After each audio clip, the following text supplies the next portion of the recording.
ఆంధ్రప్రదేశ్ రాజకీయాలు ఎప్పుడూ చర్చనీయాంశంగానే ఉంటాయి. ఎన్నికలు లేకపోయినా రాజకీయ చర్చలు మాత్రం వేడెక్కుతూనే ఉంటాయి. ప్రస్తుతం 2029 ఎన్నికలను దృష్టిలో పెట్టుకుని కొత్త ఊహాగానాలు వినిపిస్తున్నాయి. ముఖ్యంగా జనసేన అధినేత డిప్యూటీ సీఎం పవన్ కళ్యాణ్ భవిష్యత్తు రాజకీయ ప్రయాణంపై ఆసక్తికరమైన చర్చలు జరుగుతున్నాయి. పవన్ కళ్యాణ్ జాతీయ రాజకీయాల్లో కీలక పాత్ర పోషించవచ్చన్న ప్రచారం బలంగా వినిపిస్తోంది.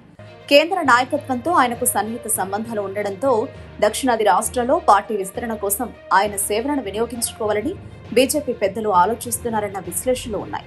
ముఖ్యంగా దక్షిణాది రాష్ట్రాల్లో పార్టీ బలం పెంచుకోవడంపై బీజేపీ దృష్టి పెట్టిన నేపథ్యంలో పవన్ ప్రభావం ఉపయోగపడుతుందన్న అభిప్రాయం వ్యక్తమవుతుంది. సినీ నేపథ్యం, విస్తృతమైన ఫ్యాన్ ఫాలోయింగ్, సనాతన ధర్మం వంటి అంశాలతో పవన్ కళ్యాణ్ కు దక్షిణాదిలో మంచి గుర్తింపు ఉంది.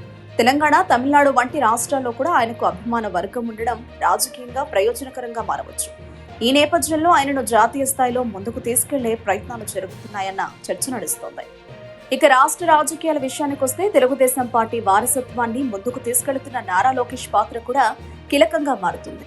ఆయనను భవిష్యత్తు ముఖ్యమంత్రిగా ప్రొజెక్ట్ చేసే ప్రయత్నాలు జరుగుతున్నాయన్న అభిప్రాయం ఉంది. దీంతో ఒకవైపు లోకేష్ కు రాష్ట్ర బాధ్యతలు, మరోవైపు పవన్ కళ్యాణ్ కు కేంద్రంలో కీలక పదవి ఇవ్వాలన్న ఆలోచన ఉన్నట్లు రాజకీయ వర్గాల్లో ప్రచారం జరుగుతోంది. అయితే ఇవన్నీ ప్రస్తుతం ఊహాగానాలే. 2029 ఎన్నికల నాటికి రాజకీయ పరిస్థితులు ఎలా మారతాయన్నది చూడాలి. అప్పటి వరకు ఈ చర్చలు రాజకీయ వర్గాల్లో ఆసక్తిని రేపుతూనే ఉంటాయి.